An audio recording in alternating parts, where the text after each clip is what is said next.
Hello, welcome to France 24 and Radio France International. Our guest is the President of the Republic of Ghana, Nana Akufo-Addo.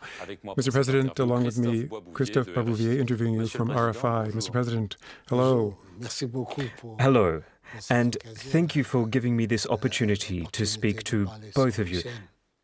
Mr. President, today, worldwide, amongst those who've been vaccinated, only 2% are Africans who've been vaccinated.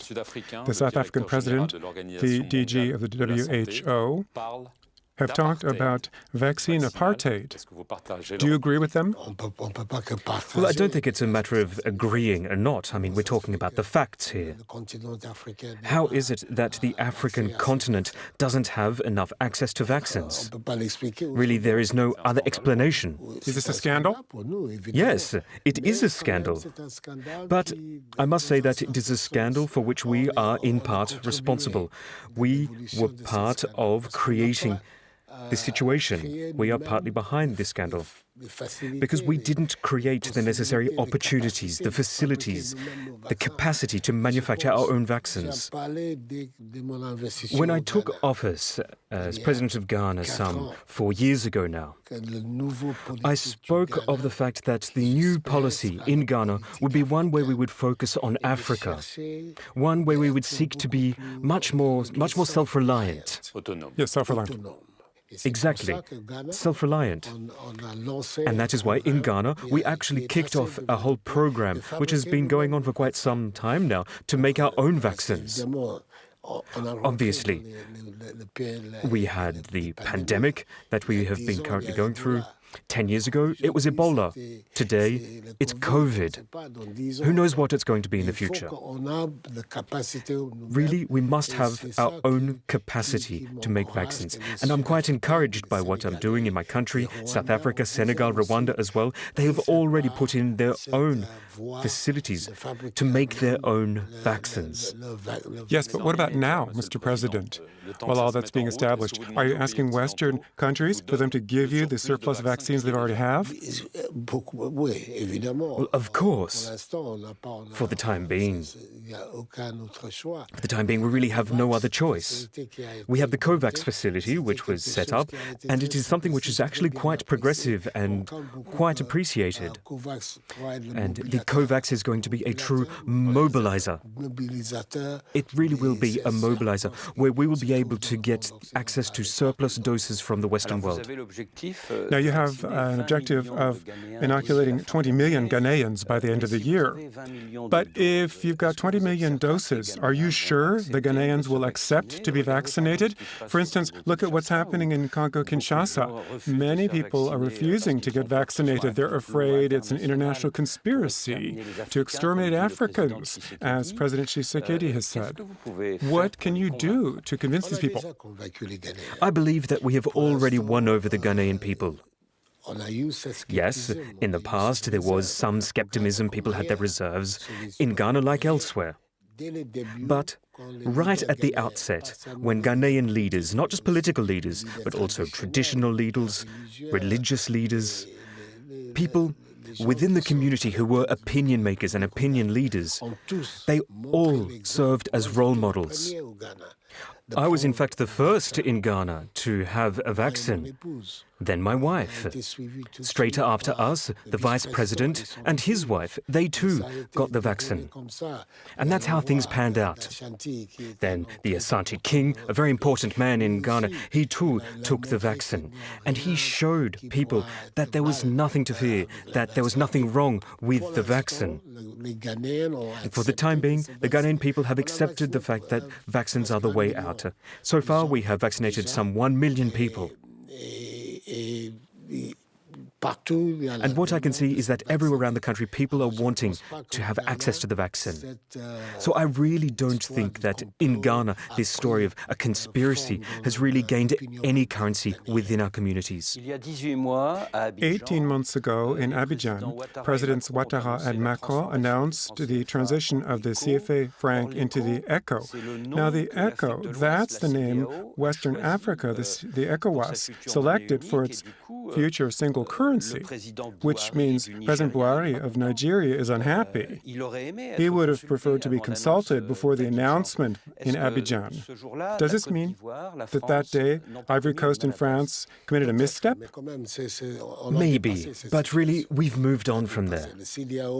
Because we have ECOWAS with Presidents Ouattara, President Macky Sall. Also we have leaders from Francophone-speaking countries, the AMU countries as well. And all of us, we share in the same concerns. Our concerns are that the current situation is no mere coincidence. It was created. Of all of the 15 countries of ECOWAS, we all agree on the way forward. We must reach an agreement. And that agreement must bring us not just a common market, but a common currency. When will it happen? For the time being, the current timeline is for 5 years.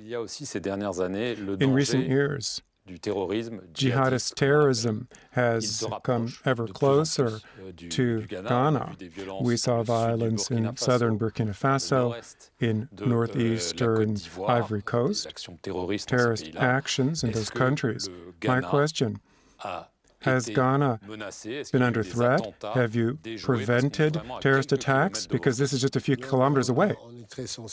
We are very concerned by the situation because we know full well that in Ghana, this is something that won't just stop at our borders. There are coastal countries, countries in Western Africa, and these countries are also targets of terrorism. They're just as much targets as the Sahel countries. We're targets. Were there attempts?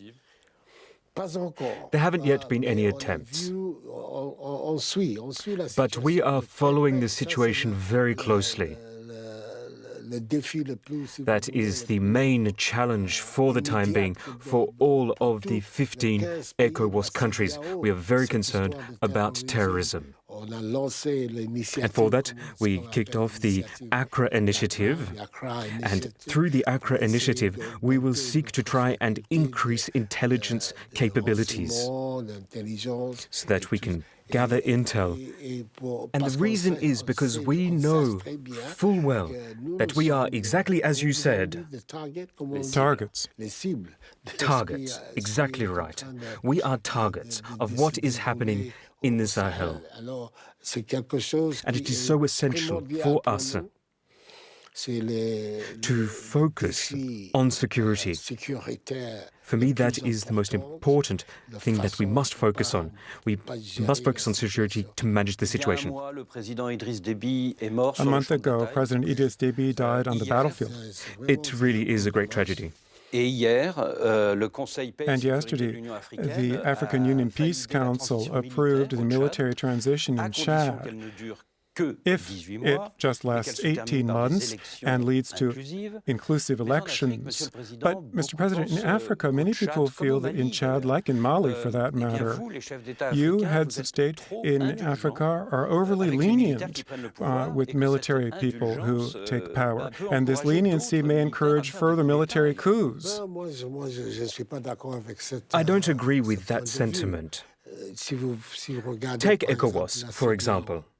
ECOWAS decided that it was an absolute necessity to maintain political structures within countries that belong to ECOWAS. And ever since that decision was made, the era of military coups has been on the decline. Because we stated quite clearly that the only way for people to have access to power was through democratic means. Yes, there were the attacks in Mali which brought about the downfall of the president-elect, President Abubakar. And those attacks, well, they were a rare case within ECOWAS countries, within our community. But that said, there have been other opportunities, other occasions in Chad and Mali where the reality on the ground requires of us to make certain accommodations, where we have to make accommodations with the situation and with the military powers. And just as the African Union did, we did with the ECOWAS in relationship to Mali. We recognize that, yes, for the time being, for the stability of the country, for the sound governance of the country, to avoid the country falling into anarchy, and we recognize the powers and the authorities in place. But we also, at the same time, say that if these countries wish to stay within our community, within our continental organizations, our regional organizations,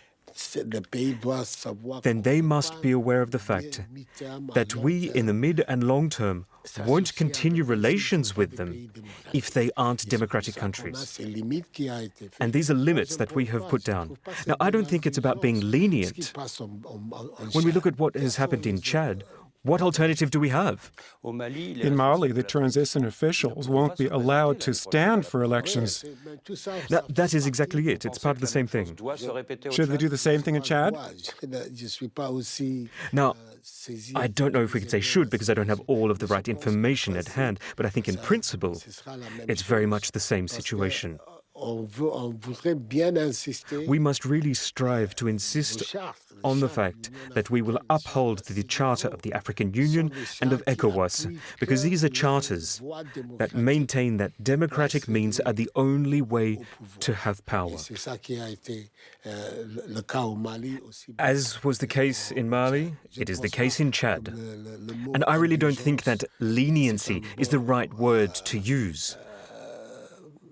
I don't think you can describe our action as such. Thank you, Mr. President, for this interview. Also, thank you to our listeners and our viewers on France 24 and Radio France International.